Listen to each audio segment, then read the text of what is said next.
Here's some more witchcraft history.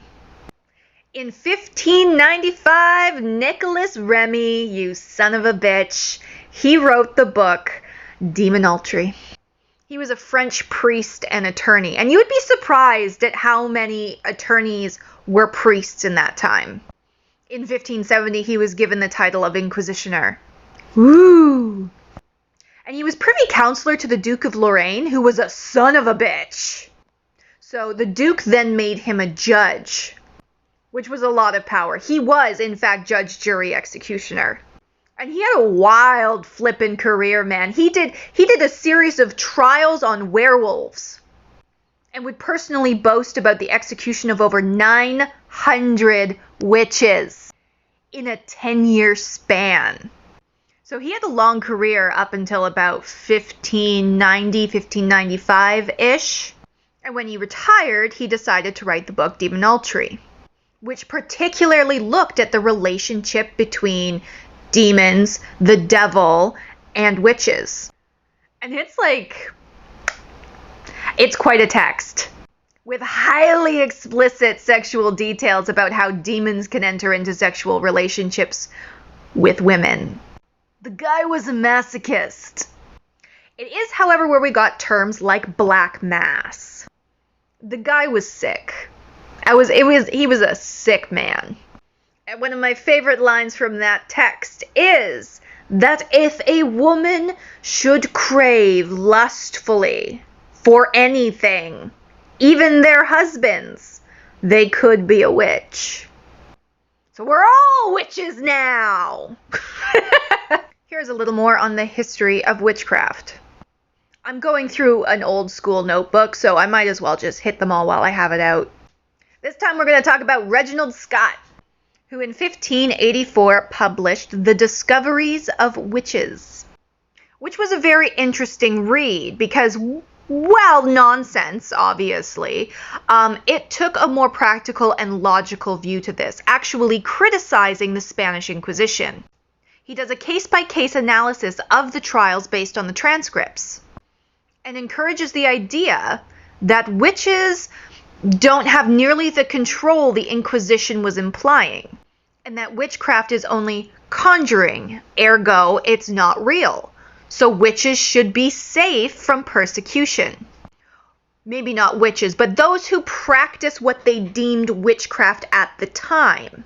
He also speaks very highly of wise women and medicinal healers, and how they have a significant role within society that takes pressure off of the church as far as medical needs go. There's this really cool chapter in it too about alchemy and criticizing what the Spanish Inquisition had deemed alchemy. And as you might imagine, it pissed off a lot of people, including King James VI of Scotland, who ordered all of the books to be burned. A grudge he held on right up until he became King James I of England, and personally wrote pamphlets and treaties condemning the book and condemning witchcraft. And it was interesting during my study of these texts to find almost a rational voice within them, though I will admit the copy that I read was a translated copy and ergo probably not the exact text itself. Here's some more history of witchcraft. I'm still on my witch hunter kick, so just bear with me. Pierre de l'Ancre was a sicko. And in 1613, he wrote an absolute crock of nonsense. A View of Duplicity of the Messengers of Evil. He self-published in France, basically just to justify his own nastiness. Questionable taste in the bedroom doesn't even begin to go into this book. I hated it. I hated reading this book. I hated it. Think of like every disturbing stereotype about a witch that you've ever heard. The cannibalism, the animal sacrifices, worshipping the devil in sick and twisted ways. And the amount of detail. Ugh. It does, however, contain the only pre-20th century mention of an esbat, sabbat, and the artist engravings. It's basically a snuff book. I mean, the engravings, I guess, were helpful considering it was not until the second edition was published that they put those in there. And, I mean, the thing is, it's illegible. You can't read it. The edition that I read had a lot of notes and annotations and everything in it. It was a republication with annotation from 1950-something. But this particular text does lead me into one significant point, and that is the persecution of witches, particularly by the Catholic and Christian faith, are highly based on stereotypes written about in this particular volume. Nothing to do with the witches themselves, only to do with this sicko's interpretation of what he wished witches would be. You should feel dirty. You should feel dirty even knowing about this book. It's awful. This witchcraft history is going to be a little bit longer because we are going to talk about the Malleus Malafikaram, which, for those of you that don't know, is the granddaddy of witch hunter manuals. Written by Henrik Kramer and James Springer. In 1486, they published. The reason this one was so different is all previous witch hunter manuals were written in pseudo-legal language to provide the underlying material you needed to prosecute a witch. And Kramer and Springer had written something in more common language, easier to understand. Another name for this text that you might come across is the Hammer of Witches. I think it goes without saying these dudes were Catholics and had followed along closely with the Inquisition's trial and hunting of witches. And these were actually highly educated men for their time.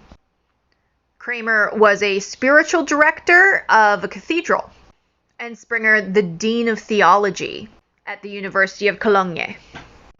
And in 1470 was given the title of Grand Inquisitioner. And I mean, this book was such a big deal that it even got a papal bull, which is basically a grand proclamation from the Pope of Rome in his support of it.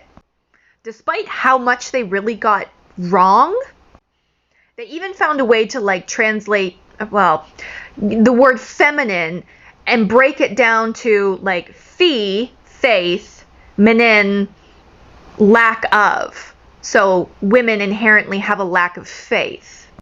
And that their sole driving force is carnal desire. It also goes into great detail about what lengths you should go to when questioning a potential witch. And it's dark, man. You need a strong stomach for that part.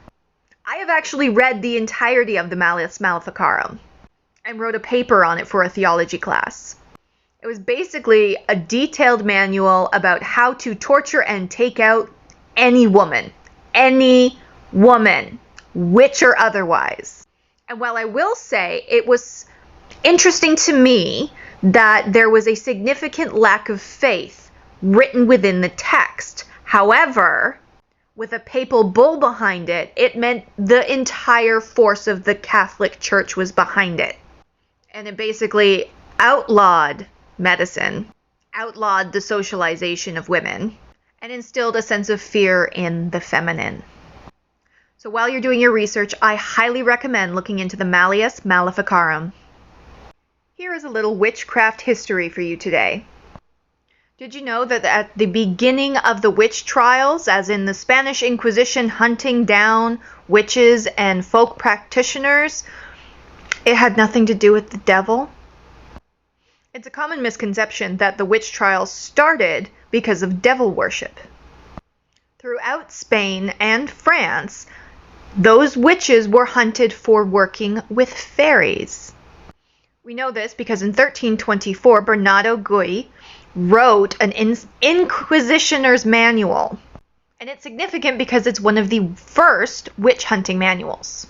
And in it, there is a detailed chapter about what kind of questions about fairies you should be asking. It wasn't until much later, with publications like the Malleus Malafikaram, that it became about Satan worship or diabolical worship.